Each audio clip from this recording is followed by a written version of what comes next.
코로나로 인해서 많이 눌려 신음하고 있는데, 또 한쪽에는 전쟁이 일어나서 그 놀란 가슴에 더 무거운 짐을 안겨주는 그런 아침이 되었습니다. 우리가 착각하며 사는 것이 있습니다.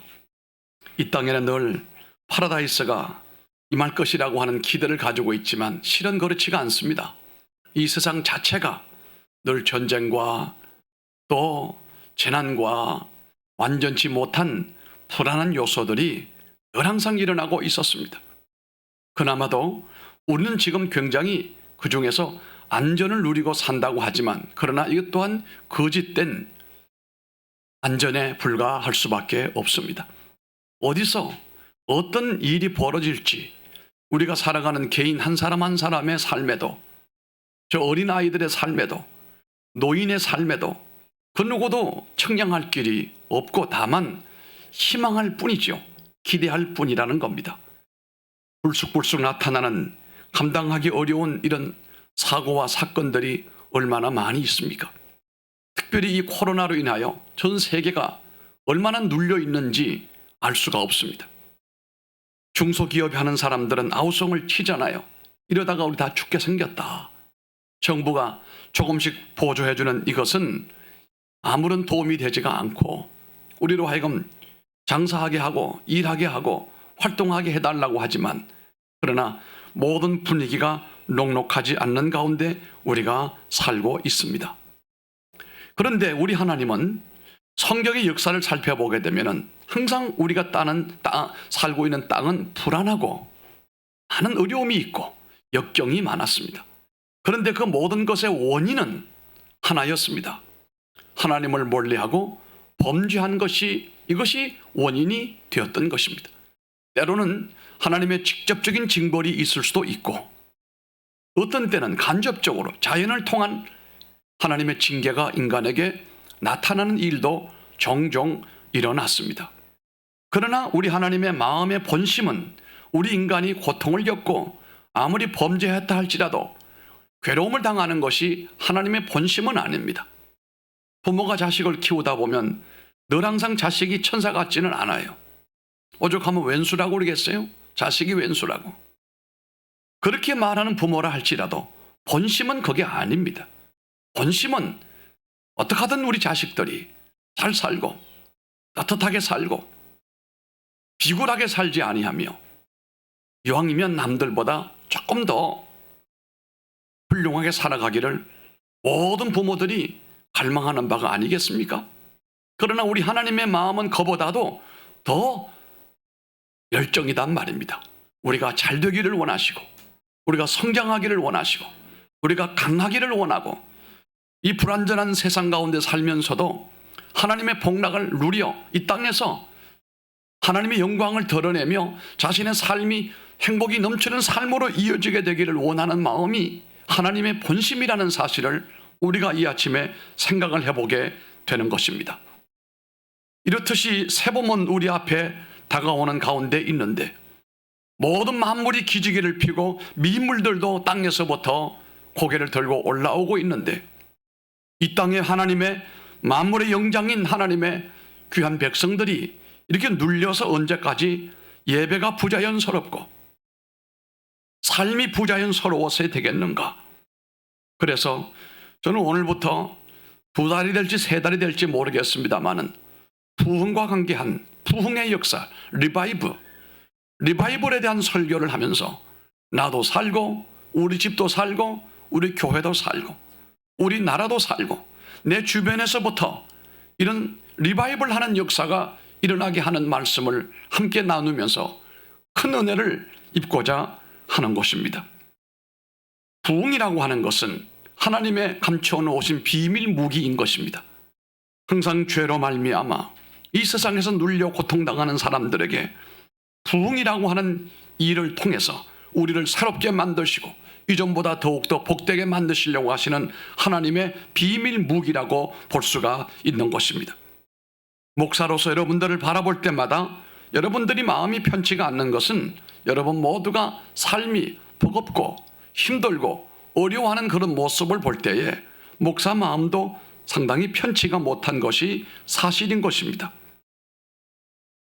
그래서 이제 우리가 하나님 주시는 놀라운 부흥의 역사를 또다시 경험을 하면서 우리 이 자리가 부흥의 현장이 되고 또 주일 예배에 부흥이 일어나게 되고 성도님들의 삶에도 부흥의 역사가 체험이 나타나게 되고 부흥의 열정이 모든 것을 녹여버리고 모든 것을 변화시켜버리고 하나님의 일하심을 느낄 수 있는 역사의 장이 되기를 주님 이름으로 축복합니다. 부흥이라고 하는 것은 하나님만이 베푸시는 은혜요 선물이고 은총인 것입니다.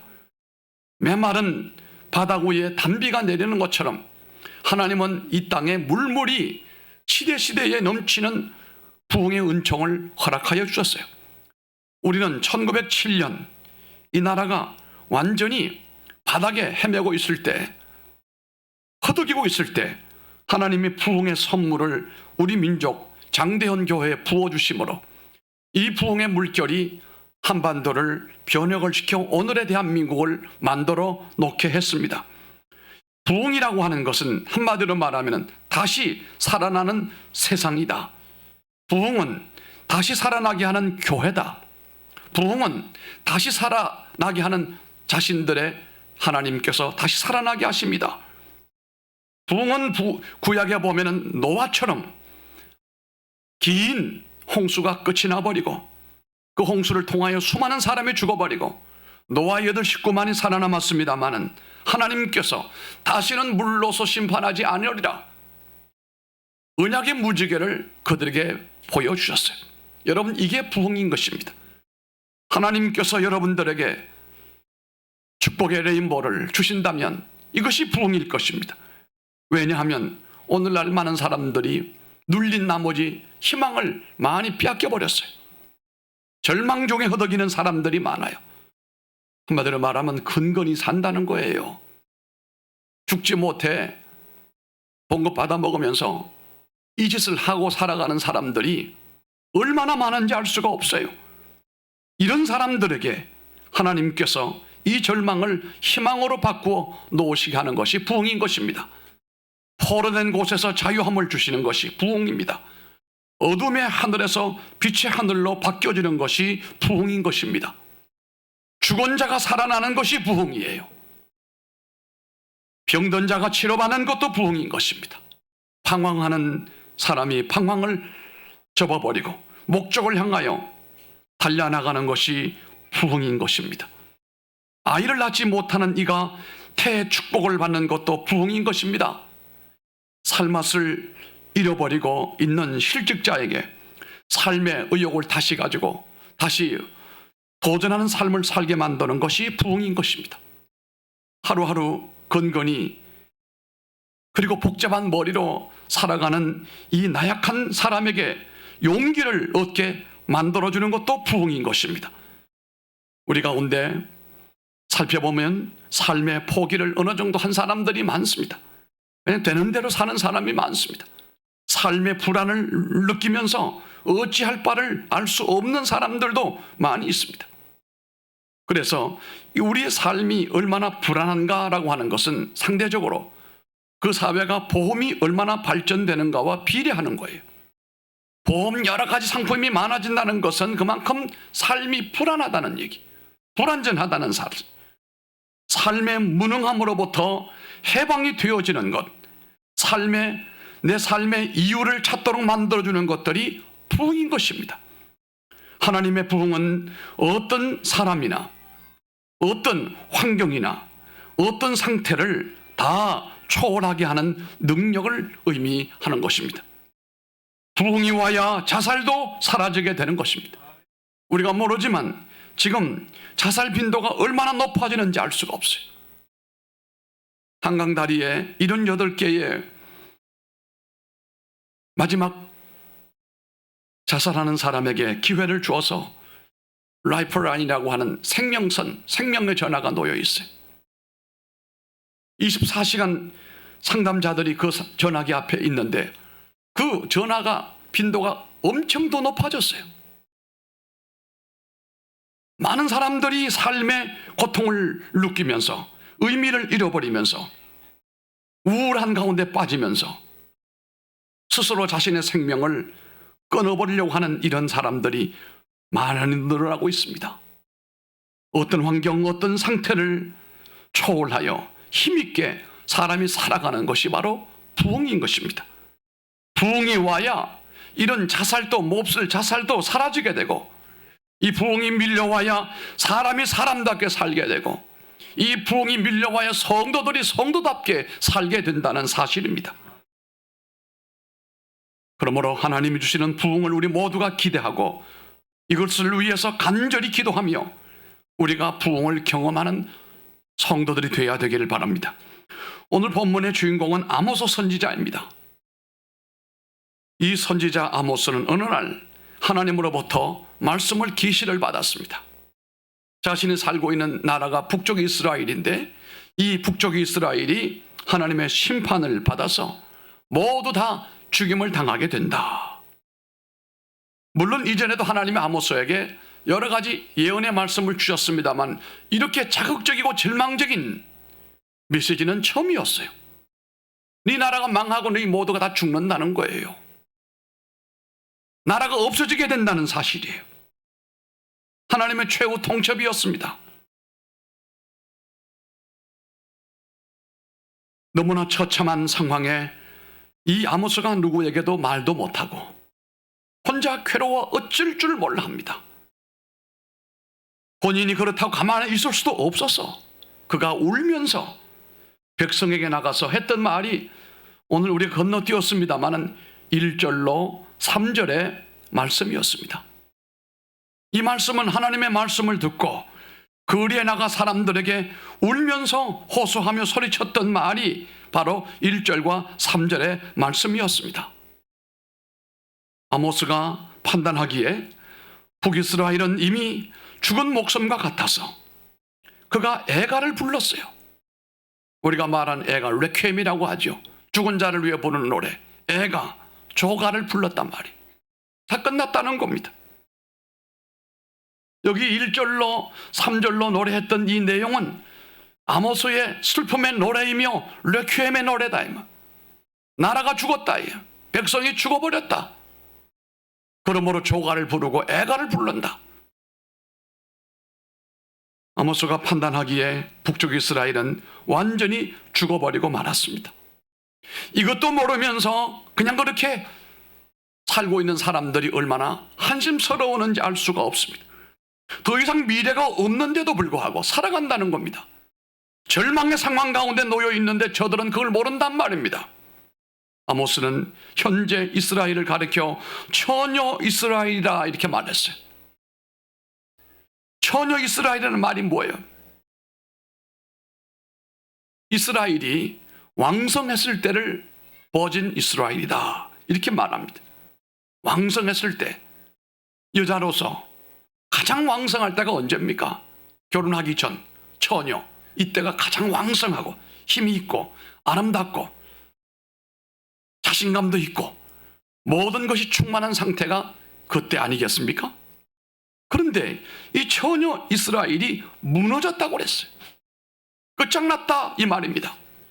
다시 말씀드리면 처녀 이스라엘이라고 하는 것은 가장 활동적이고 강한 전성 시기를 의미하는 것인데 이제 그 시대가 지나가 버리고 말았다는 겁니다. 외부에 어떤 세력이 있어도 이스라엘 처녀 이스라엘 때는 당하지를 못했습니다. 다 물리쳤습니다. 그런데 지금은 상황이 다릅니다. 처녀 이스라엘이 넘어졌다. 힘이 없다는 말이에요. 성경은 말합니다. 1000명이 싸우러 나간 성읍에는 100명만 남아 살고 있다. 100명이 싸우러 나간 그 성읍에는 겨우 10명만 남아 있다. 처참한 상황을 얘기하고 있습니다.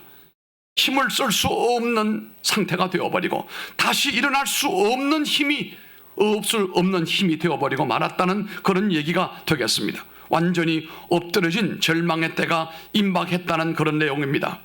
그러나 선지자 아모스는 이런 파멸의 길에서 이스라엘 백성들이 살 길이 있는데 그 한 가지가 있는데 이 한 가지를 가지고 그들에게 외쳤습니다. 그 방법은 참으로 간단했습니다. 우리가 이번 주 다음 주 하나님 말씀을 나눌 말씀의 내용 가운데 아모스 5장 4절이에요. 저는 아모스 5장 4절을 이렇게 말하지 않습니다. 아모스 54라고 말해요. 54. 5장 4절. 여러분 다 같이 한번 읽어볼까요? 5장 4절입니다. 여호와께서 이스라엘 족속에게 이와 같이 말씀하시기를 너희는 나를 찾으라 그리하면 살리라. 아멘. 다 끝장나버리고 소용이 없고 이제 전혀 가망이 없지만 한 가지 길이 있다. 이것이 뭡니까? 나를 찾으라 그리하면 살리라 라고 하는 것이 아모스 5장 4절이에요. 여러분 아모스 4장을 꼭 기억하시기를 바랍니다. 희망이 없는 절망의 상태였는데 너희는 나를 찾아라 그리하면 살리라. 구원의 길이 하나 남아 있습니다. 희망의 길이 여기 하나 열려 있습니다. 이스라엘 백성이든 한국의 백성이든 살 수 있는 유일한 길이 있다면 범죄한 인간에게 하나님을 찾는 사람임을 의미하는 것입니다. 여러분 하나님을 찾으면 산다. 이것이 따라합시다. 부흥이다. 부흥이다. 하나님을 찾으면 산다는 말이 부흥인데 하나님을 찾으면 리바이벌이 일어난다는 말이에요. 이것이 부흥이다. 이 부흥이 일어나게 되면 부흥의 영향은 상상할 수 없는 결과로 이어지게 되는 것인데 개인이든 가정이든 교회든 사회든 이 부흥이 임하게 되면 그 미래는 아무도 측량할 수가 없게 되어진다는 사실입니다. 저 시골 가난뱅이 무식하고 아무것도 없는 사람도 하나님의 부흥이 일어나면 그 사람을 통한 일이 어떻게 될지 아무도 모릅니다. D.L. 무디 같은 목사님은 정상적으로 교육을 전혀 받지 못했습니다. 초등학교를 다 공부하지를 못했습니다. 하기야 그 당시에는 링컨도 오두막집에 살면서 정상적인 공부를 못했잖아요. 그 이유는 있습니다. 그 초창기 미국의 그 넓은 땅에 학교가 어디 있겠습니까? 그러다 보니까 그런 말이 나와요. 무디는 초등학교를 중퇴했단 말이에요. 그런데도 하나님의 부흥이 그에게 일어났습니다. 그는 공부를 많이 못한 나머지 무식한 부분이 많았어요. 어떤 교수가 무디 목사님 설교 잘한다고 하니까 설교를 들으러 왔는데 설교 예배 끝난 다음에 무디 목사님을 찾아갔어요. 목사님, 교수가 유명한 교수가 왔거든요. 그리고 무디 목사님, 이 양반이 오늘 설교를 받고 은혜를 받았다고 해서 이게 오는가 보다 싶어서 어떻게 왔냐고 그랬더니 목사님, 설교는 유창하신데 그런데 문법은 절반이 다 틀렸습니다. 정상적인 공부를 다 못하니까 문법이 절반은 틀렸다는 말이에요. 우리는 잘 모르지만 그냥 우리는 그렇게 사는 거지요. 따지고 보면은 어디 문법뿐이겠습니까? 삶의 예절이며 라이프 스타일의 여러 가지 요소들이 완벽한 사람이 어디 있겠어요? 다 부족하잖아요. 그걸 본인이 모르고 살 뿐이에요. 다 모자라요. 요즘에 우리가 코칭이라고 하는 학문이 있어서 그런 부분들을 메꾸어주고 개발하게 만들고 약한 부분을 또 강하게 만들어주는 그런 교육도 있는 것이 사실이에요. 그럼에도 불구하고 완전한 인간은 없습니다. 육체나 정신이나 완전한 사람은 없단 말이에요. 그럼에도 본인이 착각하는 거죠. 잘난 척하는 사람은 참으로 어찌 보면 미련한 사람이에요. 우리가 늘 하나님 앞에도 부족함이 많은 사람임을 고백하기를 바랍니다. 그게 겸손이라고 하는 것입니다. 사람들에게 뭘 좀 안다고 사람들에게 우월감을 갖지 말기를 바랍니다. 그건 교만이라고 하는 것입니다. 우리가 하나님 앞에서 못 느끼지만 부족한 점이 너무도 많다는 거예요. 그런 그 부족한 점들을 하나님께서 하나님을 찾을 때 해결해 주시겠다는 겁니다. 구원의 문이 열리고 희망의 문이 열리고 삶의 문이 열리겠다는 말씀이에요. 이스라엘 백성이든 한국 백성이든 그 어떤 나라 백성이든 간에 하나님을 찾았던 그 민족들, 개인 그 사람들은 모두가 다 리바이벌을 경험을 했다는 사실입니다. 부흥이라고 하는 것은 쇠하해 버렸던 것이 다시 일어나는 것, 얼마나 귀한 겁니까? 쇠하여졌던 것이 다시 일어서게 되는 것, 마른 뼈들이 변해서 여호와의 군대가 되는 것, 이게 부흥이라고 하는 것입니다. 얼마나 달콤한 일인지 알 수가 없어요.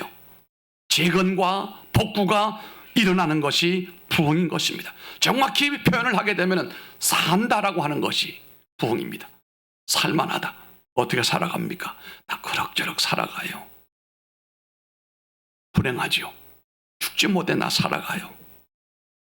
지렁이 같은 존재, 배로 밀고 다니는 사람이잖아요.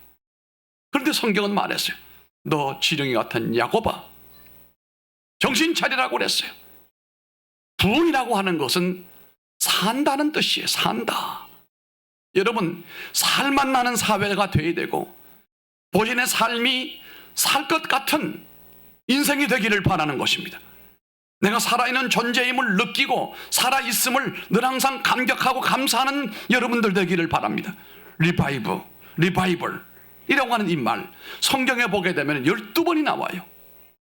12번이 나온단 말이에요. 오늘은 제가 12번에 대한 성경에 대한 이 부활의 내용을 설명을 하고 함께 은혜를 나누고자 하는 것입니다. 첫 번째는 느헤미야 4장 2절이에요. 느헤미야가 예루살렘 성벽 재건을 할 때에 여러분 알다시피 도비아라든지 산발랏의 방해가 얼마나 심했습니까? 많이 방해를 놀았습니다. 사마리아 사람들이 많이 방해를 놀았습니다. 느헤미야를 조롱을 했습니다.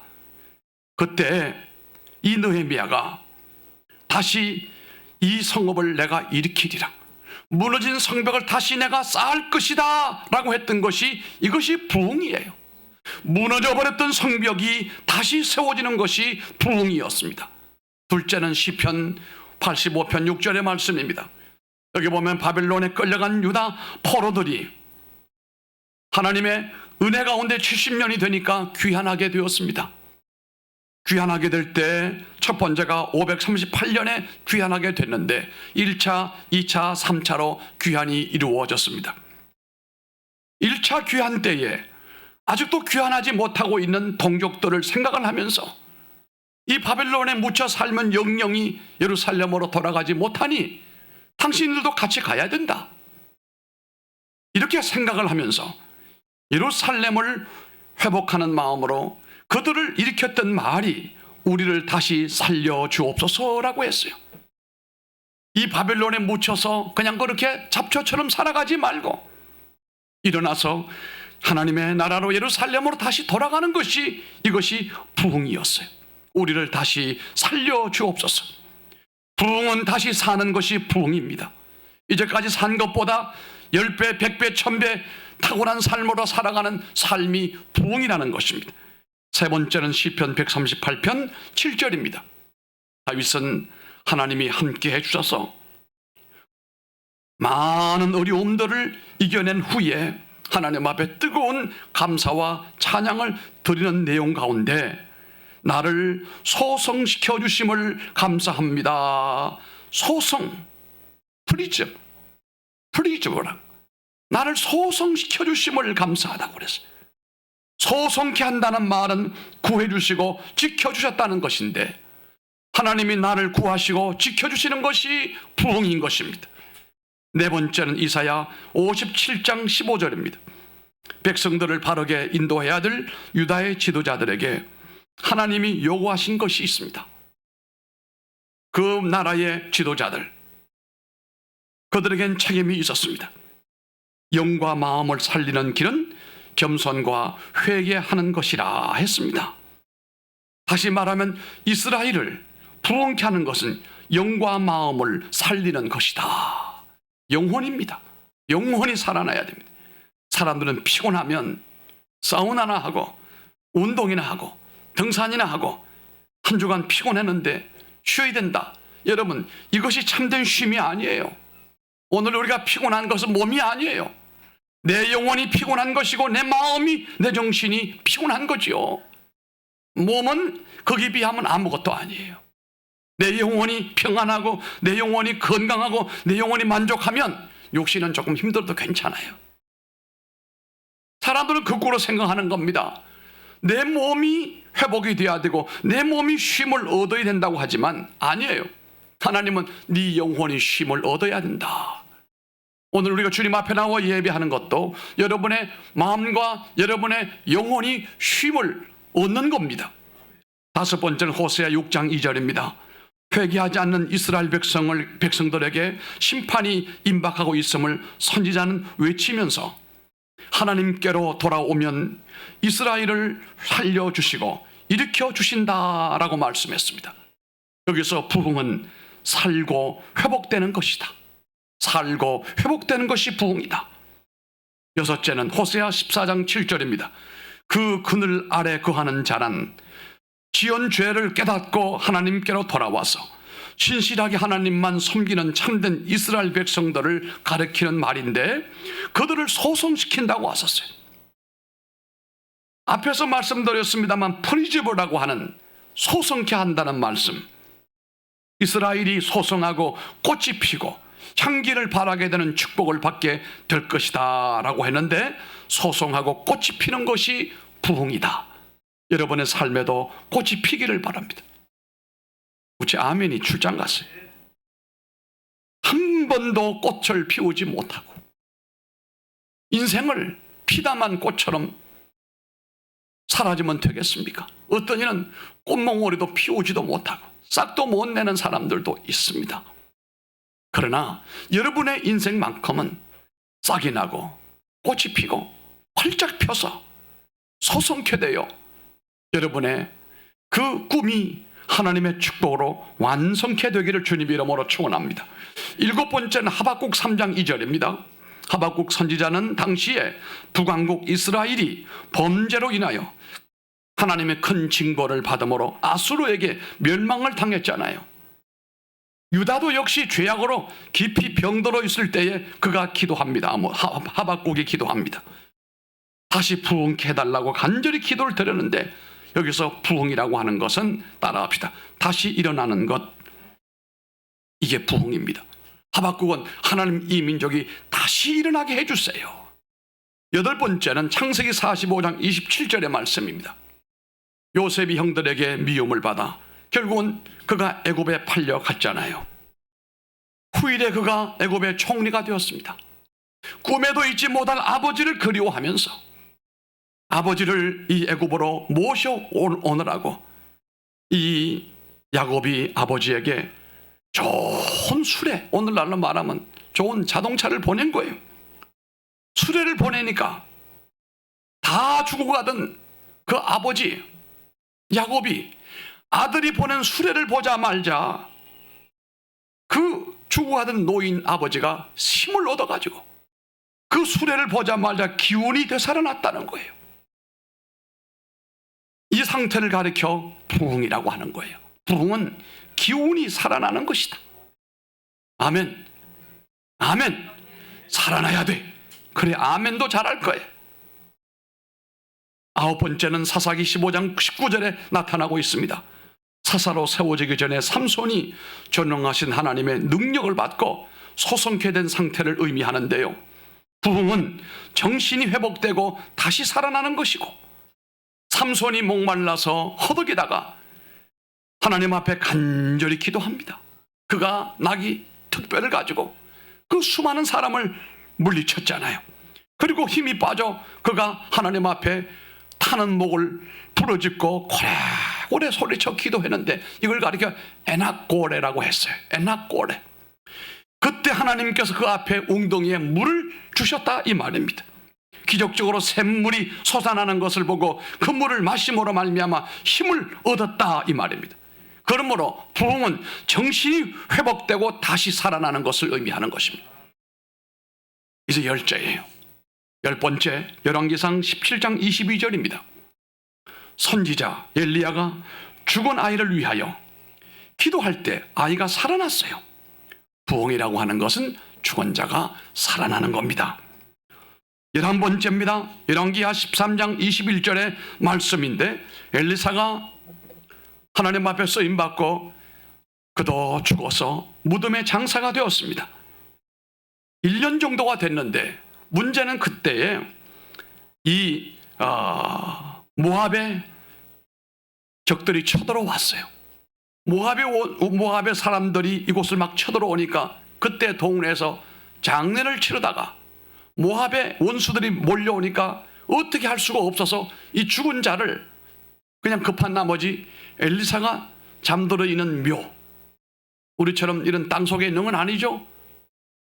불을 파고 거기다 시신을 두고 앞에다 돌로 막아 놓으니까 그 돌을 밀고서 엘리사의 시신이 있는 곳에 이 죽은 자의 시신을 거기 던져놓고 도망을 쳤는데 엘리사의 몸에 부딪혔던 그 시신이 살아났어요. 죽은 자가 살아나는 것이 부흥이다, 이 말씀이. 마지막으로 12번째입니다. 에스라 9장 8절로 9절인데요. 바벨론으로 끌려간 이스라엘 백성이 2차 귀환하여 예루살렘에 돌아와 성전을 재건하고 그리고 하나님 앞에 감동적인 예배를 드리고 번제를 드리고 하나님을 올바로 섬기는 열심을 갖도록 에스라가 신앙개혁을 부르짖었습니다. 학사 에스라가 하나님 말씀을 전할 때 포로에 돌아온 사람들이 애통하며 회개하며 그 수문장 광자에서 애통하며 말씀 앞에 회개한 일이 벌어졌습니다. 이제 하나님을 잘 섬기겠습니다. 여러분, 부흥이라고 하는 것은 신앙을 다시 회복하는 것이 부흥이에요. 아멘. 예배가 뜨거워지게 되고 예배가 기다려지게 되고 예배를 위한 삶으로 바뀌어지는 것이 부흥이라는 말이에요. 이 12가지 부흥에 여러분을 비교해 볼 때에 여러분이 바로 부흥의 대상자예요. 내가 바로 부흥의 대상자다, 이 말씀입니다. 12군데 부흥이라는 내용을 우리가 찾아 정리해 보게 되면 3가지로 요약이 되어요. 부흥이 3가지입니다. 하나는 살게 되는 겁니다. To keep to alive. 살게 되는 상태가 돼야 돼요. 살만한 사람이 돼야 된다, 이거예요. 2번째는 회복시키는 거예요. 부흥이라고 하는 건 회복, 회생. To bring to life. 내 생이 회생이 되어져야 된다니. 앞에 말씀드린 대로 처녀 이스라엘아, 너 지금 넘어졌다라고 하는 말이 회복이 되고 부흥이 되면 처녀 같은 전성기가 돼야 돼. 여러분의 삶에 전성기가 와야 되지 않아요? 대한민국은 어찌 보면 지금 인구는 급감하고 있습니다. 경제는 그런대로 세계 10대 강국에 들어가 있습니다. 억지로 이것을 끼워 맞추려고 하다 보니까 빈부격차가 얼마나 심한지 알 수가 없어요. OECD 가운데 우리나라만큼 빈부격차가 점점 심해지는 나라가 없어요. 이러니까 폭동이 일어나게 되고 이러니까 문제가 일어나는 것 아니겠습니까? 이런 것들을 움직일 수 있는 원천이 바로 부흥이라는 거예요.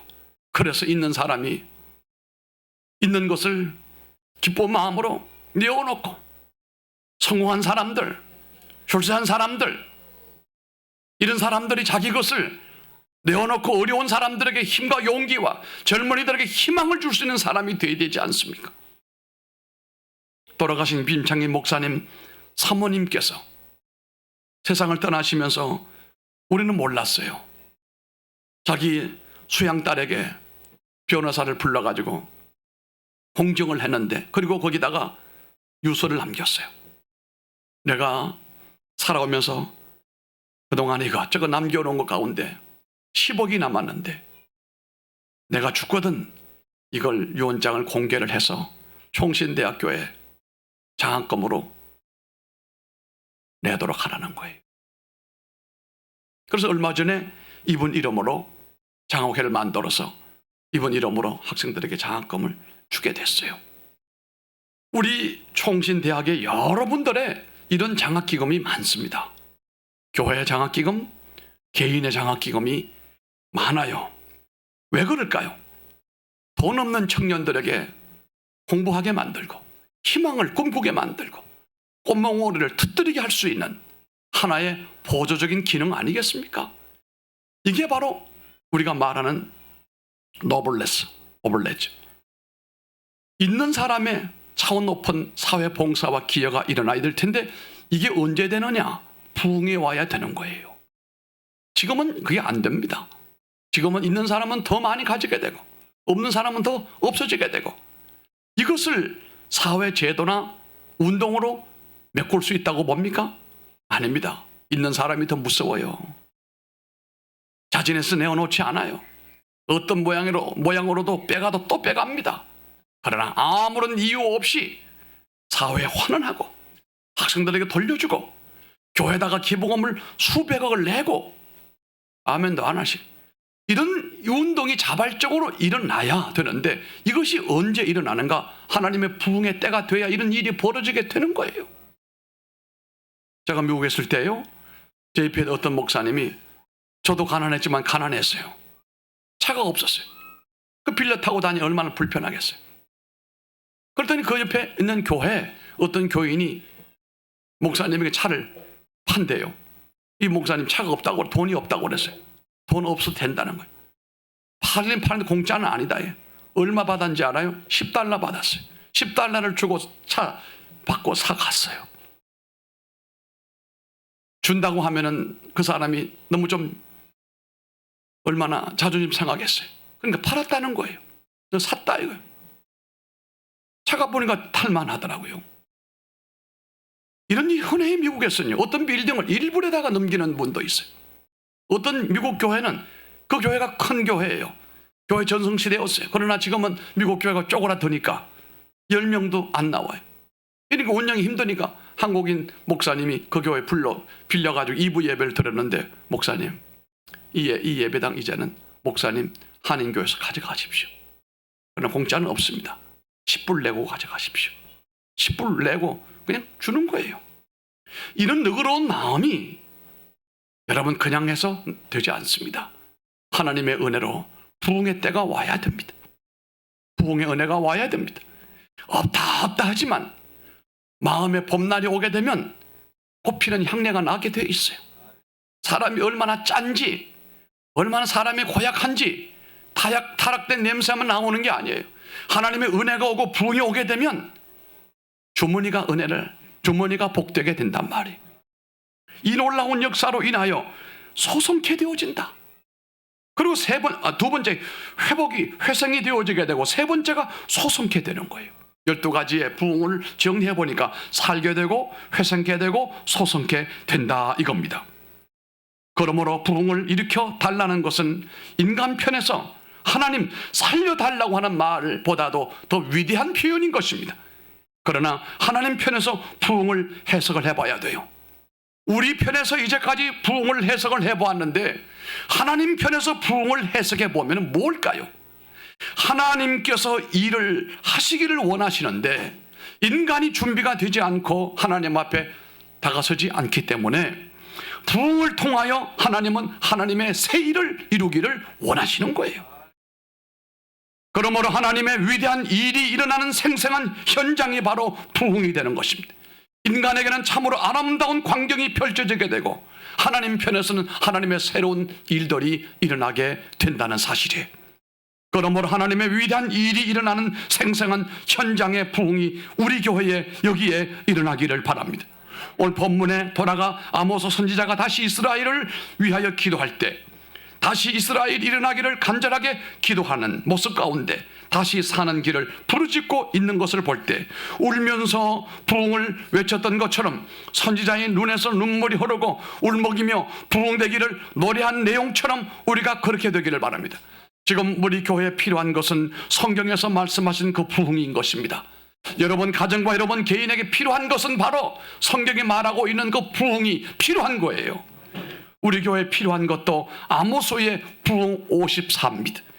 5장 4절이란 말입니다.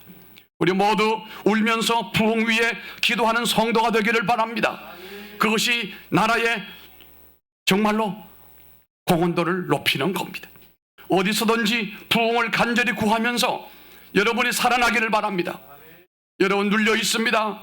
여러분들의 기능이 많이 축소가 되어 있습니다. 선한 영향력을 발휘하지 못하고 있다는 것입니다. 반 죽어 있다는 말이에요. 하나님, 내가 살기를 원합니다. 하나님, 우리 가정이 살기를 원합니다. 하나님, 동산교회가 살기를 원합니다. 하나님, 우리 기업이나 우리 학원과 우리의 자녀들이 살아나기를 원합니다. 이 나라 잘 살리는 성도들이 되시기를 주님의 이름으로 축원합니다. 존귀하신 아버지 하나님,